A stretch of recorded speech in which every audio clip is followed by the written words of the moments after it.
Part of the ISV Connect program helps our visibility with Microsoft sellers, which in turn helps us when we're introduced to new partners. It has accelerated our entrance into new markets, and our product is developing with higher quality and at higher speed than it would otherwise have. Things like ISV licensing, handling our licenses just like any Microsoft first-party applications. We see that as a big benefit. What ISV Connect program introduced is very different level of confidence with our customer. And with Microsoft expanding the program, we are expecting to grow our ISV portfolio significantly.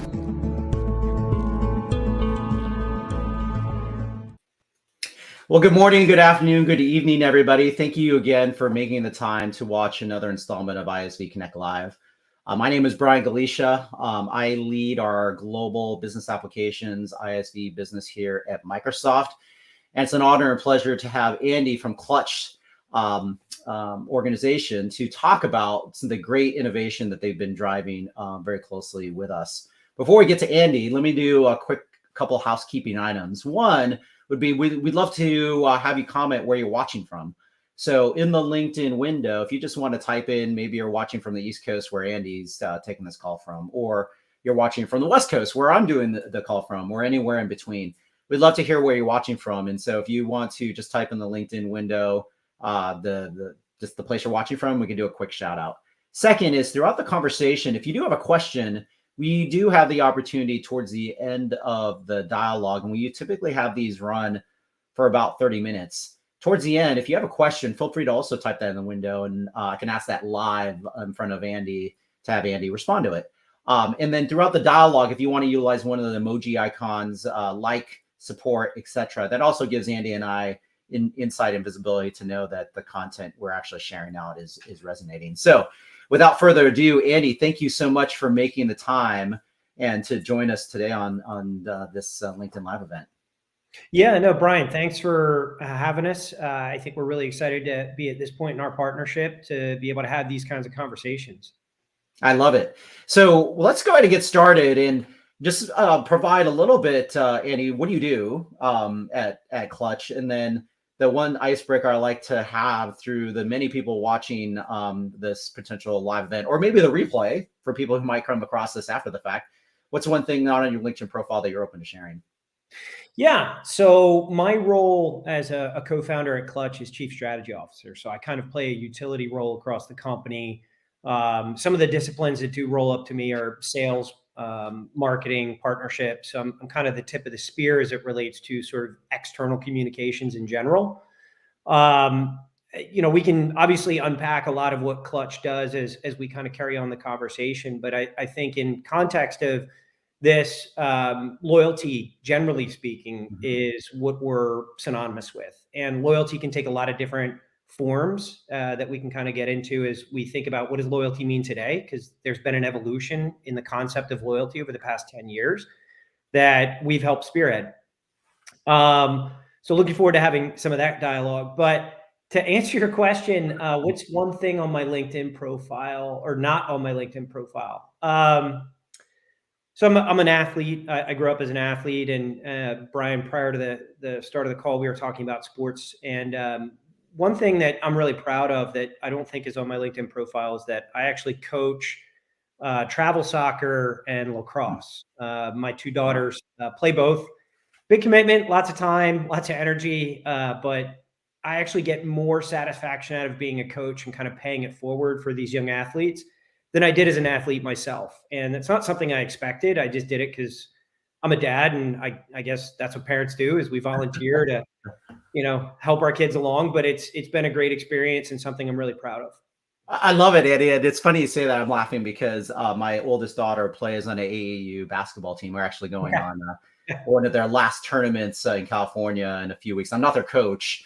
Yeah. But I can imagine just the amount of, again, effort you, not just your kids, but you put into it. And I applaud you because that's not easy, especially if it's not even if it's volunteer or not. It's just big, to your point, big time commitment, especially if you are on a travel team and you're going somewhere to get the kids to where they need to go and get them motivated and all that stuff. So kudos to you because as a parent watching that, and seeing coaches do that, truly, that's amazing that you do that. Thanks, man. Yeah. So before we get into the meat of the dialogue, let's do a quick shout out, people. So thank you so much for everyone watching. So Paul, and just so where Andy, so I do know Paul, but Paul from South Africa. So thank you for staying up and watching. It's great that we have someone from South Africa on the call. John from Ohio. So thanks, John, for joining. Another old person from Ohio, Bob. I think we have a couple of swing. We have Gwendolyn from Ohio as well. So I think there's a hotbed of people watching from Ohio today. We have Joe from St. Augustine, Florida. Brittany from the great state of New York City. And then Matt as well. So a couple of people from Ohio and New York. So thank you, everybody, for commenting. If for anyone who wants to continue to do that, we'll do a quick shout out if you want to comment where you're watching from. So that being said, Andy, why don't you describe, you mentioned loyalty, and that's a huge thing. I mean, you think about just how we as consumers, and you drive brand engagement and brand loyalty, maybe describe, what are the business outcomes that Clutch really helps to drive in partnership with Microsoft? Yeah. So let me take a step back and kind of lay out sort of what's changed. As consumers, we all grew up with traditional loyalty. I'll call it capital L for loyalty, right? That's a published program where I spend dollars and I get points, and those points convert to future discounts and things of that nature. And it was really incumbent upon me, the consumer, to prove loyalty to the customer or to the brand. I'm sorry. But that paradigm has completely shifted now. So it's actually because consumers have choice. We have lots of options. The internet has kind of democratized what consumerism really is. I used to go to the closest retailer or the closest restaurant, and now I have a lot more options that can be brought to me. So that's kind of changed the paradigm in terms of where I spend my money and how I spend my money as a consumer. So now it's incumbent upon the brand to show loyalty to me, the consumer, if they want to keep me as a consumer and keep their share of wallet.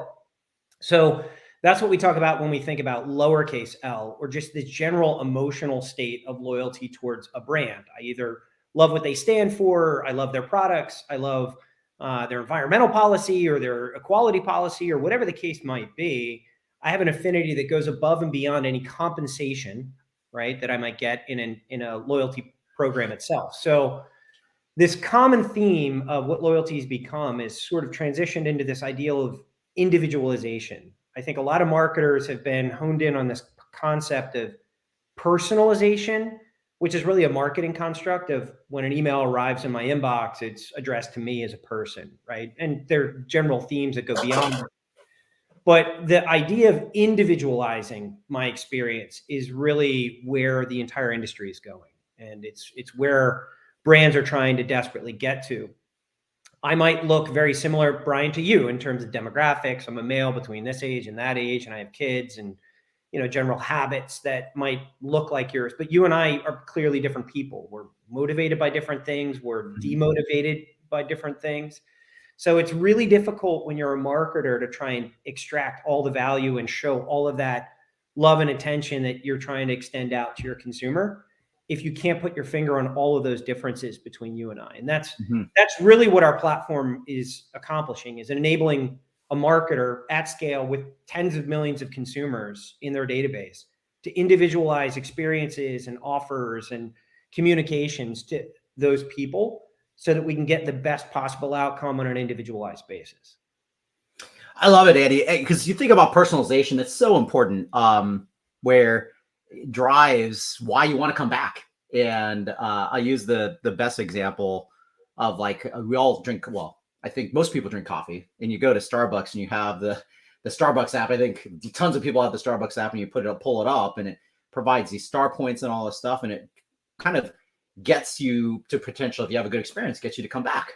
And the types of things that they send to me, based upon what my buying habits are exactly what you described, Andy, which is that drives that engagement so that you can continue to go do that. And it's so important, especially in this day and age where competition is so high. And I love what you said, which is people have choices. And even if someone's going to drive, let's say, another 5 miles to go somewhere, they will for a better experience. And really I think, true. Yeah. And that really becomes, I think, even more more accurate the farther down the demographic curve you look, right? My parents are in their 70s. They're kind of set in their ways.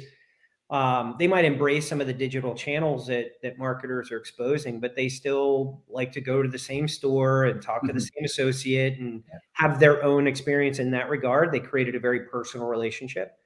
But as you move down the demographic curve, millennials and younger are much more aware of the fact that these brands have data on all the things they're doing or not doing.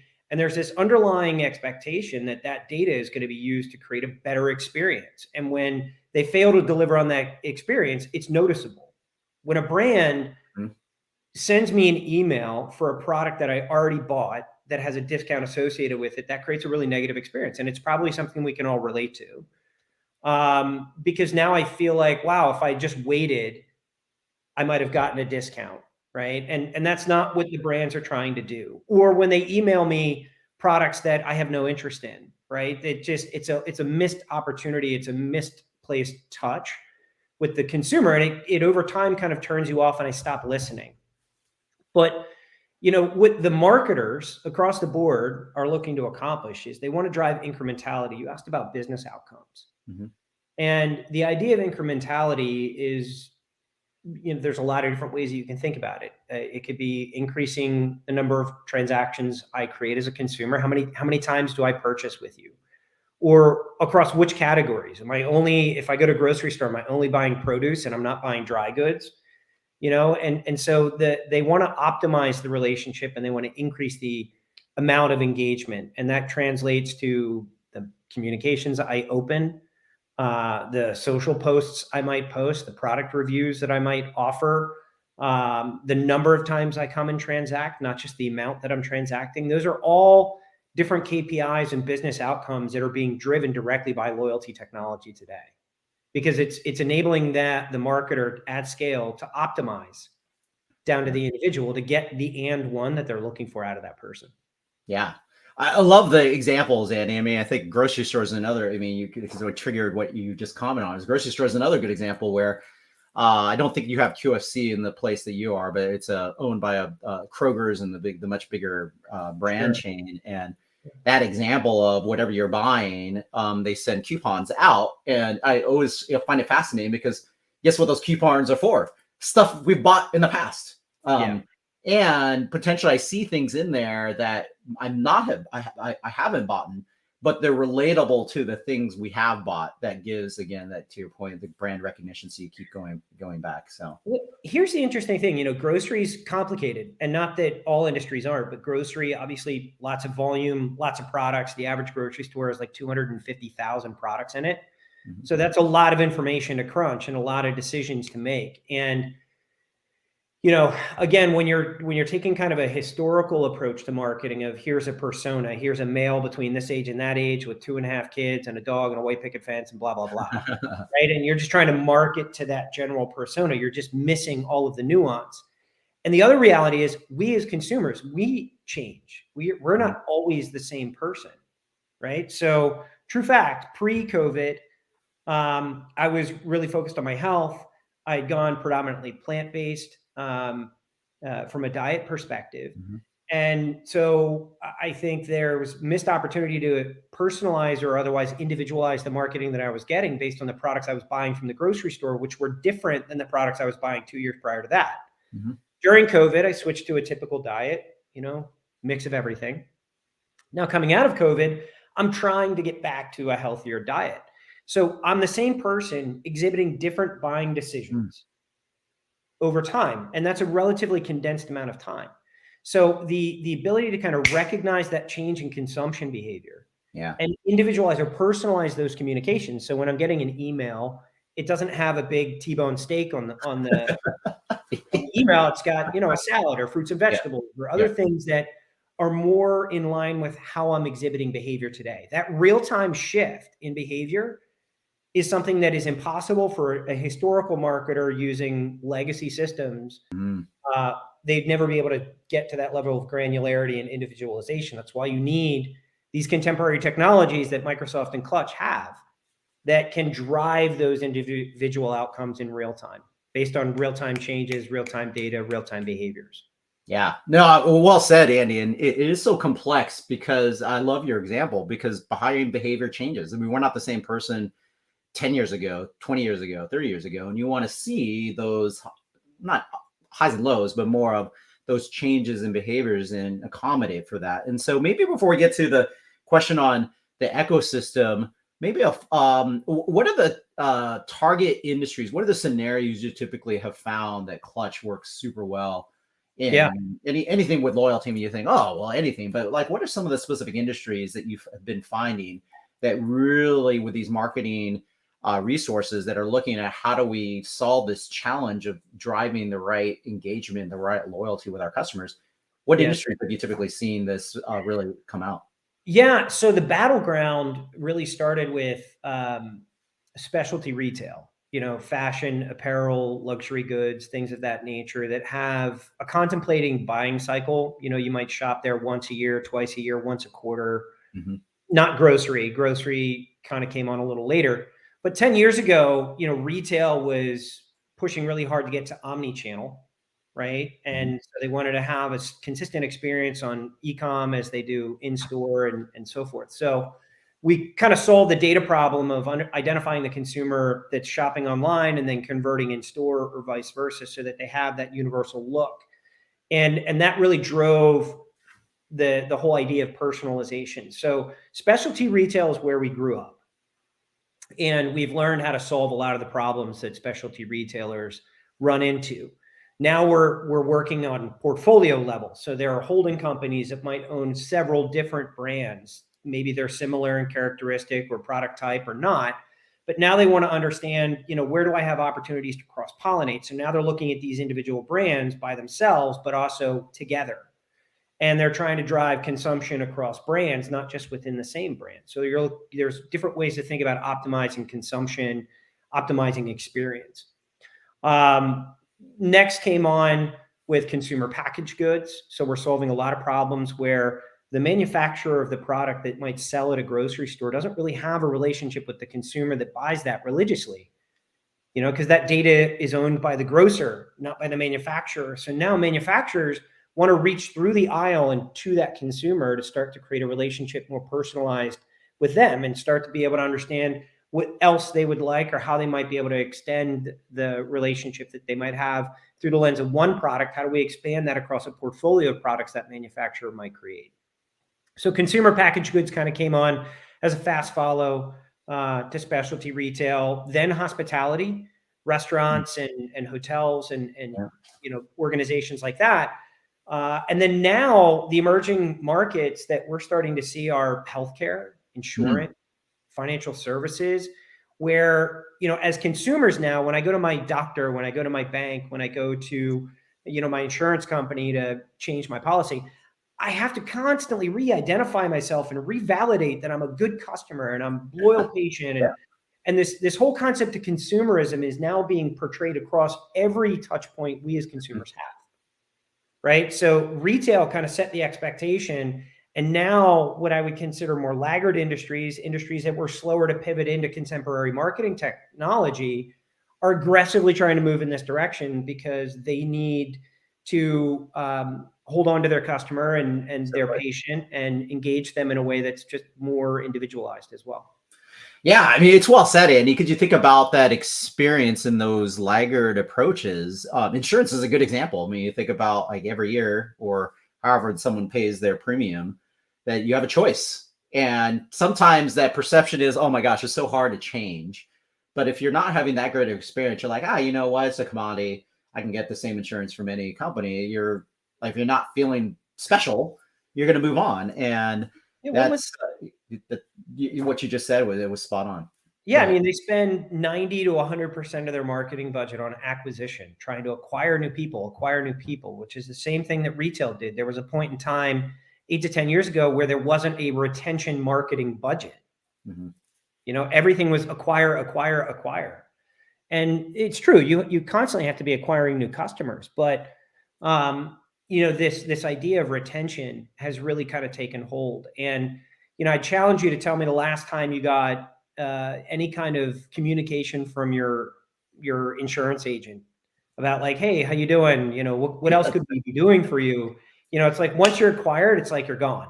That's right. No, it's funny you say that because you're right. I mean, I don't think I'm just thinking like, have I ever gotten some reach out recently? No, I don't. I Yeah. don't think I have. But I'm kind of a loyal customer to the insurance company that I go to, partly because I have shopped around a little bit, and it's like, you know what, could it be slightly cheaper? Absolutely, but the cost of switching and moving things around, Yeah. it just that's the pain. But it's exactly what you said, Andy.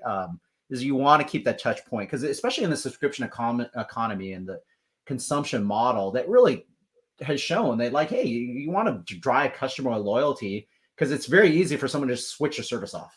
And telco is probably the best example of that, where all of a sudden it's like, okay, hey, I get a better deal on so-and-so telco because they're keeping the touch involved and keeping me for the fact like, hey, you know what? If you're an existing customer, we'll still give you similar benefits that we would if you were trying to get you to switch over. And Yeah. I love those things, Andy. So when we think about just what the experience has been like, since Clutch is fairly new to the Microsoft ecosystem, Yeah. what's been the experience been like? I mean, what have you found to just be valuable to drive? Because we want joint value. It can't just be a one-way street.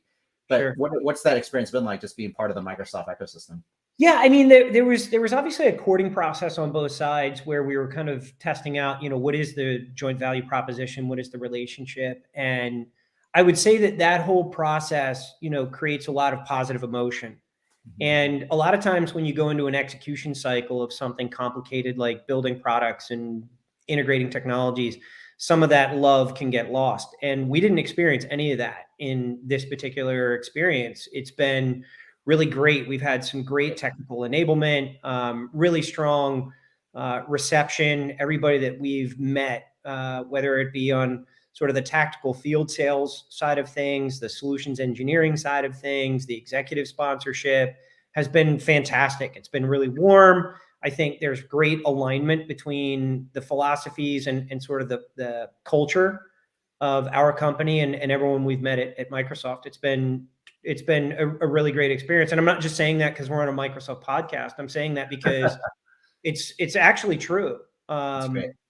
It's been a great experience. I love it. Oh, I thank you so much, Andy. I mean, we truly appreciate organizations like yourself that have never been exposed to Microsoft before. And when, to your point, that courting conversation to determine, hey, is this a mutual benefit? Are we going to both get benefit from driving joint value? And so far, it's been absolutely. I think it takes a while to get that initial awareness going, because part of the time when partners like yourself come in the ecosystem, you have amazing innovation and capabilities of all the things we just described. The biggest challenge I always find is that it's just awareness. People just need to know that you now exist in partnership with Microsoft. And so maybe you can talk about, it's a good segue into just what are some of the joint customer scenarios. I mean, you touched on the industries, but what are some of those early conversations we've seen so far just with like the potential success that we can have together? Because the pre-conversations we've had, it's been amazing to hear some of the conversations that are already happening to drive some of these outcomes that you described. Yeah, you know, what was interesting is during sort of the courting process, we identified a pretty substantial portion of overlap in terms of clients of ours that are also clients of Microsoft. And that's created some really interesting opportunities for us to kind of create a 1 + 1 = 3 outcome for those customers. And really, our job collectively is to create value and retain those customers over time and grow those relationships. And this has been a great springboard in enhancing some of those relationships that we already have. And we're also going to market together in some pretty key verticals where we both have a lot of existing relationships to again, leverage, where we're talking about how do we accelerate the ability for these clients to have this capability creating individualized experiences for their customer. It's very, very timely in terms of what the market's looking for. It can enable a tremendous amount of consolidation in technology, which is also something that was part of the problem that was created, you know, over the past 10 years, where these brands would acquire these little microservices that would do like one little thing really well. And now they've created this sort of multi-headed hydra of data silos that are really, really difficult to kind of manage. So pulling all that back into that Microsoft ecosystem and just having our component just run seamlessly within that has been really, really well received.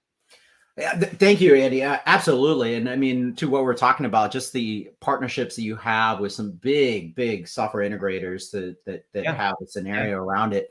But what would you also say, Andy, in regards to just the engagement with now I lost my thought.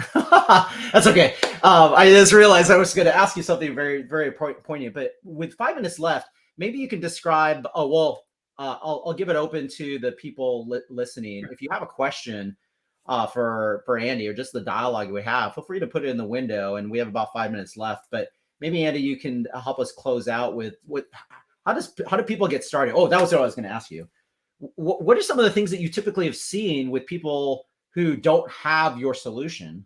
Yeah. What are they doing today? Like, what are some of the, is it spreadsheets? Is it like a whole bunch of technology trying to stitch it together? What are some of the common use cases that you've been seeing? You know, there's obviously a large percentage of specialty retail, but other retailers that have sort of that traditional loyalty that I started with at the top of the call of, you know, I earn points convert to discounts, right? Which is still, you know, value. There's still, you know, value in having that as part of your loyalty strategy, but that can't be the entirety of your loyalty strategy. So a lot of those brands who have existing programs want to be able to level up or increase the sophistication or complexity within that construct so that they can not always drive behavior with discounts. Mm-hmm. Right? Sometimes just showing a deeper level of understanding, anticipating a purchase, reducing the friction that I experienced in being your consumer is huge. And it goes a long way in terms of reinforcing the lowercase loyalty that I had talked about earlier, which is that emotional loyalty. It's just easy. You know, Starbucks, it's just easy. That's right. You know, the first thing you started with was an app, and it was earn stars, and stars convert to discounts, and that worked. Yeah. But then the order ahead component came in. Yes. And, you know, that has completely turned things around. I think people are less focused on the financial benefit of the program, and they're more focused on it's just easy, right? You're saving me time. You're saving me energy. I don't want to wait in line. Like, I'll pay a premium to have an easier experience. So, right. You know, I think when you have a lot of the legacy technology that a lot of these brands previously used, and in some cases still use to kind of power those kinds of strategies, it becomes cumbersome. And that's just at the execution level to have that sort of end-to-end experience play out through all the different technological steps that I might touch on: in-store point of sale, a mobile app, your social channel, your email, your e-commerce website. I'm doing all of those things, but you can't connect those dots because they're all powered by a different system. That's right. Right. So there's that challenge that kind of gets introduced, and we do solve all of that in combination with everything that we're doing with Microsoft. So that consolidation opens up that cornucopia of reduced friction or increased experience that, again, drives loyalty without hitting the bottom line, so to speak.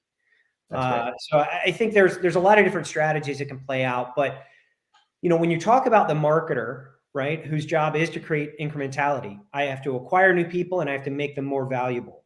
Mm-hmm. It's impossible, really, to do that and to be able to report on the efficacy of all the things I'm doing, all the dollars I'm spending, and prove that it is increasing incrementality or it's driving incrementality. It's almost impossible to do that when you have that really complicated ecosystem with all of these different technologies doing a little bit of everything.